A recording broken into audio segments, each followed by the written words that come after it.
We carry on in the Gospel of Luke, chapter 15, the parable of the lost sheep.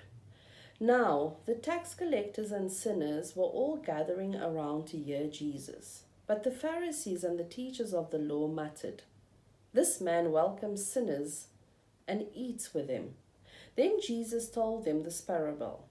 Suppose one of you has 100 sheep and loses one of them.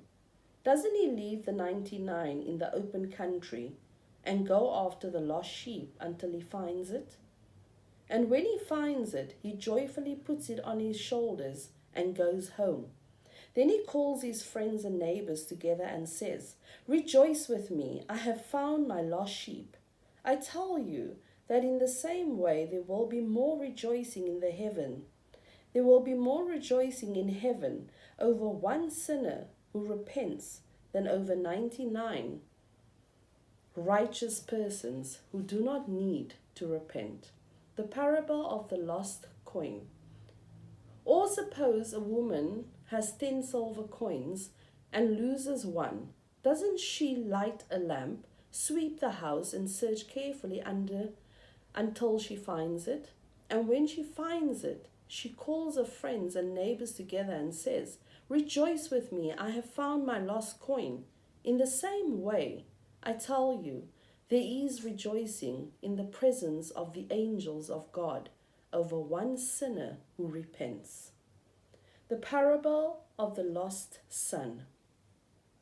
Jesus continued, "There was a man who had 2 sons. The younger one said to his father, 'Father, give me my share of the estate.' So he divided his property between them.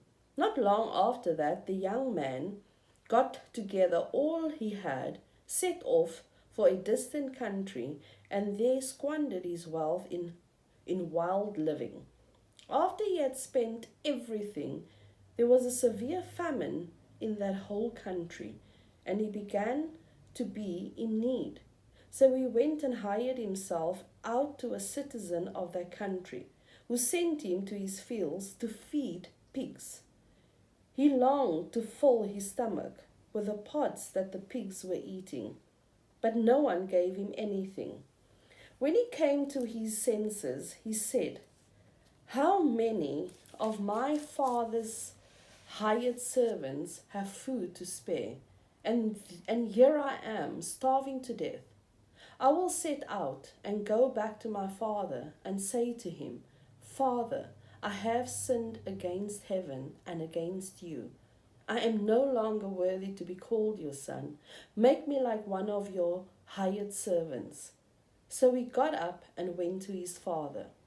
But while he was still a long way off, his father saw him and was filled with compassion for him. He ran to his son, threw his arms around him, and kissed him. The son said to him, 'Father, I have sinned against heaven and against you. I am no longer worthy to be called your son.' But the father said to his servants, 'Quick, bring the best robe and put it on him. Put a ring on his finger and sandals on his feet. Bring the fattened calf and kill it. Let's have a feast and celebrate, for this son of mine was dead and is alive again. He was lost and is found.' So they began to celebrate. Meanwhile, the older son was in the field. When he came near the house, he heard music and dancing. So he called one of the servants and asked him what was going on. 'Your brother has come,' he replied, 'and your father has killed the fattened calf because he has him back safe and sound.' The older brother became angry and refused to go in. So his father went out and pleaded with him. But he answered his father, 'Look, all these years I've been slaving for you and never disobeyed your orders.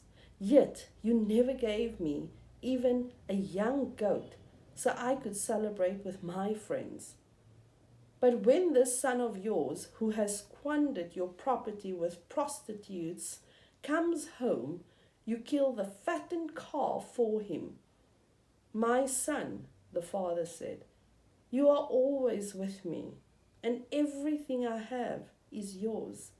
But we had to celebrate and be glad because this brother of yours was dead and is alive again. He was lost and is found.